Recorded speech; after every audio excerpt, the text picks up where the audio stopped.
ये तो काफी गंभीर बात कश्यप जी इन्होंने कही। और दूसरा, आप लोग बायकॉट क्यों कर रहे हो?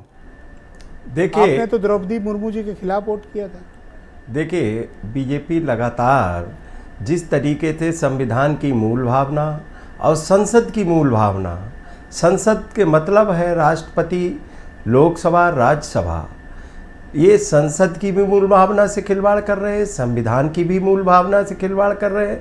और आपने इनकी धमकी भरी बात नहीं सुनी क्या कि राष्ट्रपति को तो करना ही पड़ता है फिर? तो अच्छा। हाँ, अभी आपने सुना नहीं क्या कि भेजते हैं फिर करना ही पड़ता है? तो ये किसी की मूल भावना को नहीं समझते। ये न पिछड़े, न आदिवासी, न दलित की मूल भावना से, ये मूल भावना को नहीं समझ सकते। ये वोट लेने की कला जानते हैं को आप नहीं, अगड़ा, पिछड़ा, दलित नहीं, इससे क्यों जोड़ रहे हैं? ये इसलिए एक निर्वाचित प्रधानमंत्री हैं, दो बार प्राइम मिनिस्टर हैं, नहीं कर निर्वाचित सकते हैं। 303 है उनके पास, मेंबर ऑफ पार्लियामेंट है लोकसभा में। नहीं, पार्लियामेंट है 93 राज्यसभा में। नहीं तो ढोंग क्यों रच रहे थे कि आदिवासी मैंने राष्ट्रपति बना दिया? राष्ट्रपति का जब सम्मान ही नहीं है तो आदिवासी राष्ट्रपति क्या करेगा? और आप क्यों इतना फिक्रमंद हैं उनके सम्मान के लिए? नहीं, ये केवल आप लोग तो यशवंत सिन्हा के साथ थे तब। नहीं, वो अलग विषय है। लेकिन भारत का जब राष्ट्रपति या प्राइम मिनिस्टर कोई चुन जाता है तो वो सबका होता है और उस पे उसी की जिम्मेदारी भी होती है, चाहे वो कोई वोट दिया हो न दिया हो। लेकिन जब चुन लिया गया तो उसी की जिम्मेदारी है और ये सबके देश का विषय है। तो ये तो इनको तो कोई जितनी स्वतंत्र संस्थाएं हैं, हमारे मुख्यमंत्री कहते हैं कि आप लोगों की जो कार्यशैली है और ये बड़ी गैर जिम्मेदार है, इस तरह से बायकॉट नहीं करना चाहिए।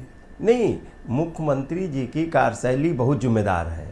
उनके वो यहाँ सारे गैर जिम्मेदार काम कर रहे हैं उत्तर प्रदेश में। और उत्तर प्रदेश में कौन सा जिम्मेदारी का काम किया है उन्होंने? केवल भाषण के अलावा कुछ दिया है क्या? और बीजेपी सरकार तो लगातार गैर जिम्मेदार काम कर रही है और सभी स्वतंत्र संस्थाओं को, चाहे ईडी हो, चाहे सीबीआई हो, चाहे इनकम टैक्स हो, चाहे आपके सुप्रीम कोर्ट के जजों को भी बीजेपी के खिलाफ प्रेस कॉन्फ्रेंस की थी। आप याद करो। तो आप इसलिए आरबीआई के गवर्नर ने इस्तीफा दे दिया। आप इसलिए बायकॉट कर रहे हैं कि भारत की राष्ट्रपति से संसद भवन का उद्घाटन कराया जाना चाहिए, जो नहीं हो रहा है। नहीं, सिर्फ यही तर्क है? निश्चित तौर पे होना चाहिए। और ये क्या कर रहे हैं? ये तो कोई काम कर रहे हैं बीजेपी वाले क्या?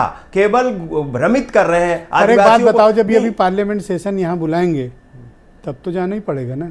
अब इस बिल्डिंग से कब तक भागोगे? नहीं भाग सकते। बिल्डिंग की विषय जाना ही पड़ेगा। विषय बिल्डिंग का नहीं ब्रजेश जी, बिल्डिंग का विषय अब अखिलेश यादव ने लोक भवन बनाया ना, न्यू सेक्रेटरिएट बनाया जी, लेकिन योगी जी बैठ रहे हैं वहां पे। नहीं, जाना ही पड़ा। बहुत दिन नहीं गए थे, नहीं, शास्त्री भवन से काम चला रहे थे, फाइनली जाना पड़ा। वो अलग बात है कि उन्होंने अटल जी की मूर्ति वगैरह लगा के उसको ब्यूटीफाई कर दिया। नहीं, वो तो इनका काम पुराना काम है ना।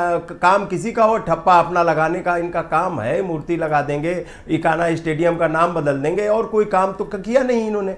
दूसरी बात, भैया सत्र में जाओगे कि नहीं जाओगे? फिर नहीं, सत्र में क्यों नहीं जाएंगे? सत्र में क्यों नहीं जाएंगे? ये मेन विषय ये है कि जो भारत की संविधान और राष्ट्रपति की जो गरिमा है उसके खिलाफ काम हो रहा है। दूसरी बात, संविधान की मूल भावना और संसद की मूल भावना के खिलाफ काम हो रहा है, इसलिए ये विषय आया है। और पार्लियामेंट तो बना है तो कोई किसी व्यक्ति का नहीं बना है, पूरे देश के लोगों का पैसा लगा है। और दूसरी बात, ये तो पिछड़े दलित आदिवासियों के खिलाफ है। लेटरल भर्ती करा रहे हैं, जाति जनगणना नहीं करा रहे, आरक्षण खत्म कर रहे हैं। सर, ये सब तो राजनीतिक मुद्दे आप चुनाव में उठा लीजिएगा। आज हम सरकारी संसद पर चर्चा संस्थाओं कर रहे को हैं। बेच रहे हैं।